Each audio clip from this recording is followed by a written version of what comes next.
Hello and welcome everybody, what is going on? So this is Miz and Mid TV. I know I'm a little bit late with this, or I should say really late, and I doubt anyone really cares at this point anymore. But I just wanted to give my quick thoughts on the match because obviously there were so many little stories happening around that match, so many little subplots happening around that match. So I just wanted to make a video just to give my thoughts, and ultimately it's my channel, I can do what I want. So although it's late, now I'm still giving my thoughts on this. So we won 5-0 against Rostov with obviously Kimi scoring 2 goals. And right off the bat, you know, we've played in a similar formation that we've been playing so far on Ancelotti, which has been a 4-3-3, which, you know, it just shows that he's sticking with that formation. That's probably what he's going to stick with. I don't know if that's going to be permanent, if that's going to be a permanent thing. I think it will remain to be seen when Coleman comes back, because obviously when Coleman comes back, or when Robin comes back, we have a genuine, you know, winger for the right side.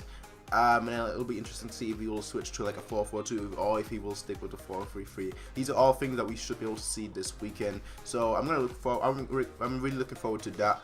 But yeah, right off the bat, yo, you have Kimi scoring 2 goals. Obviously, that's a huge story right now, and everyone's like, "Yo, what's going on with Kimi?" You know, he scored his first goal for Germany. Then he scored his first goal for Bayern in the Bundesliga last week against Schalke, and now he scored 2 goals in the Champions League. What's going on with him, yo? What's he doing? And I find it quite interesting because, yo, Kimi scored his first Champions League goal before Lahm did. Yeah, and I always thought they were similar players in terms of that. You know, they'll try and get good chances, but they won't be able to actually take them. You know, but Kimi, I guess he proved me wrong. So Kimi scoring 2 goals, that's a very nice bonus to the match. Well, it was a pretty comfortable match. You know, we looked pretty good. They looked pretty bad, to be fair.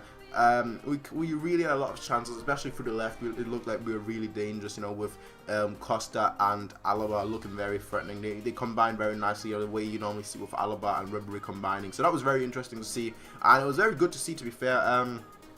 Because it just shows you that even if Ribery, you know, even if he gets an injury, I hope he doesn't, but even if he gets an injury or whatnot, we still have on the left side, we still have 2 wingers that combine really well. Now on the right side, it was Rafinha and Müller, and I thought Rafinha was probably our weakest player, and I'm not saying that because, unlike everyone else, you know, I actually like Rafinha. I think he's a great right back. I think he's probably like a top 7 right back in the world, but I think obviously if you compare him with Lahm, you know, there is no comparison because Lahm is the best right back in the world, in my opinion.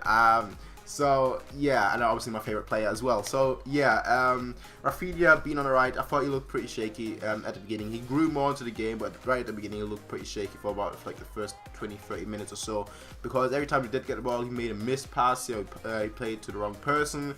Bad decision making, his crosses, he took too long sometimes. So a lot of little factors that ultimately add up and then, you know, bring him down a little compared to how everyone else played. Now I thought this was also Hummels' best game for Bayern.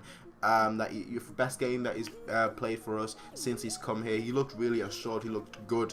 And I would have liked to see him play 90 minutes, but of course, you know, he got a kick to the head, so you know, you don't want to take any risk there, because obviously if he has a concussion, we know that in the World Cup when it was Kramer, he didn't know what day it was, you know, basically. So you don't want to have that situation with Hummels. So it was good to take him off, you know.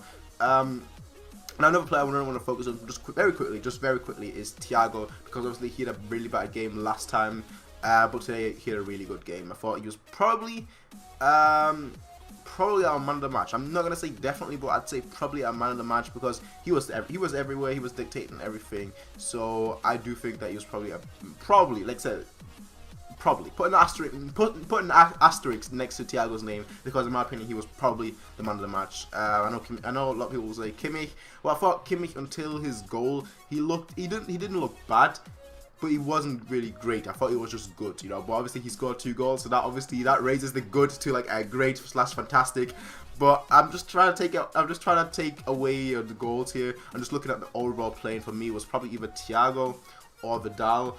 Vidal is a good shout, but I think Thiago, he just really fit that role today. You know, he really kept everything under control, whereas Vidal, he was basically there for switching the play to the right and switching the play to the left. So I guess everyone had their own role, and it looked good. Honestly, we looked really good. I didn't think they would look threatening at all, and we kept a clean sheet again, which is, you know, really good, because this is like the 5th game, I believe it is, and we have kept 5 clean sheets. Now of course in some games we've looked really poor, but we still keep it a clean sheet. That just shows you how good our defense is. Although Hummels, he still needed time to, to integrate into that centre back role for us.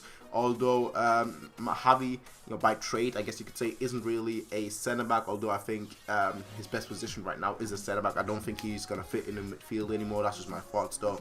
But although we had all these little factors here and there, and Alaba having to play centre back for this match as well with Bernat on the left, I thought that overall, we are good, we look good defensively. Obviously other teams will have chances, but we haven't really looked like, wow, besides maybe like the save that Neuer did on Huntelaar, there hasn't been really a chance. There hasn't been really a save where I was like, wow, Neuer, how did you keep that out?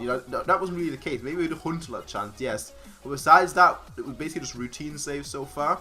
And that's been much part because of our defense, they've looked really good. Our midfield has been very good, shielding the defense and also helping in the attack. So we've looked really balanced so far, and I just like the way it looks right now, because having a really balance right now, when we have quite a few key players, not that many, but quite a few key players missing, that's always good to see. We have Boateng back, when we have Badstuber back. I'm gonna make a video on Badstuber this week, by the way.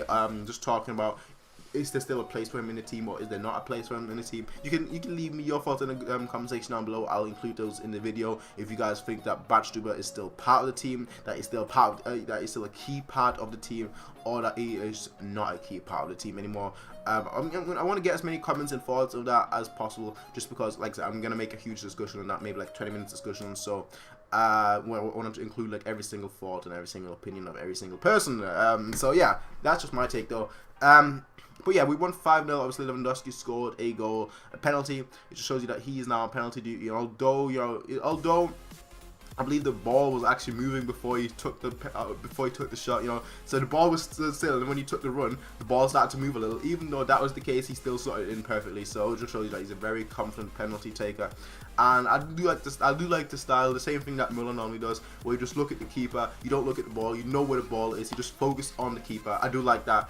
But obviously Lewandowski and Muller, they're both doing that. And the more assured penalty takers we have, the better. Because obviously with Vidal, who's a very good penalty taker, with Lewandowski, who's a very good penalty taker, and with Muller, who's a very good penalty taker, you also have Alaba, who's a very good penalty taker. And you have the likes of Ribery, who's also a very good penalty taker. So you have a lot of really good penalty takers. I can't really make too many comments on Costa as a penalty taker. Of course, he won us a DFB Pokal against Dortmund in the final, but I can't really make that assumption just yet, because he's only been taking one penalty so far for us. So yeah, but we have quite a few good penalty takers. So in case we ever get to like a penalty shootout, we have the right people. Obviously Manuel Neuer in goal as well. So I'm really I wouldn't be scared if we had to take a penalty shootout. I normally don't like penalty shootouts at all. So yeah, Lewandowski, very good penalty, and then you have Muller, who finally scored his first goal under Ancelotti. It only took him 5 matches.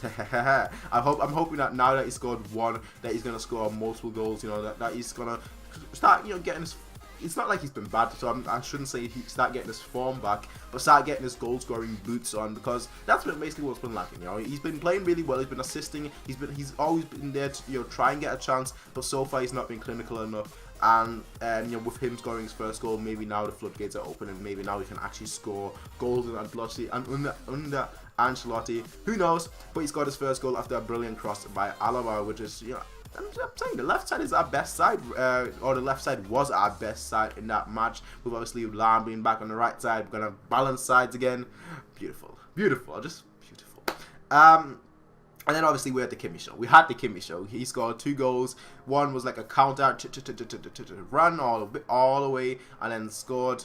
I believe it was Costa that made the cross, and then the 5th goal, where I believe it was Alaba. I'm not 100% sure. I believe it was Alaba that made the pass, and Kimmich then slotted it home after the free kick. So yeah, and then you have who I thought was very underrated, Bernat. I've said this quite a few times. First season he was very good. Second season he was let's just not talk about the second season. But this season he started pretty bad. I remember the one game in preseason that he had where he was really poor. But yesterday he was really good. Yesterday he was really good. He was very good defensively. He looked very assured. That's all I can say. He looked very assured, and he looked like he's not just going forward, but he's also thinking about his duties as a fullback. Defending. And that's an important part, because if you don't defend as a fullback, you're not really doing anything. Then you might as well just be an additional winger. So. But I really liked seeing him, and obviously he got his goal, which was actually really good. I can't understand why it's not being talked more about, because it was a really good goal. He ran half the pitch and then slotted in, nicely. So for me, I don't know. There are a few players like Bernat and Rafinha that aren't obviously in the first team, that are basically they're basically in the squad, in the team. They're not the first team players. That people, they just don't like. People don't like acknowledging them. I don't understand that, because for me, they're good players. For me, they're good players. And Bernard, I really liked what I saw from him today. So yeah, that's just my thoughts on the match. Like I said, I'll be making a few videos this week, not just on Bachelor, but a few videos on other things as well, because there are a few things to talk about. Also, before I forget to mention it, yeah, we reached the 500 subscriber milestone. Woohoo! I guess. Yay! Yeah, you can tell my happiness, I guess you could say. Yay! Woohoo! But yeah, obviously, but yeah, that's just my thoughts on the match, ladies and gentlemen. As always, you can rate, comment, share, and subscribe. You can peace out and have a nice day. But like I said, leave me your thoughts on the whole Bachelor thing in the description, in the comment section. I keep calling it description. In the comment section down below. And as always, people, peace and have a nice day.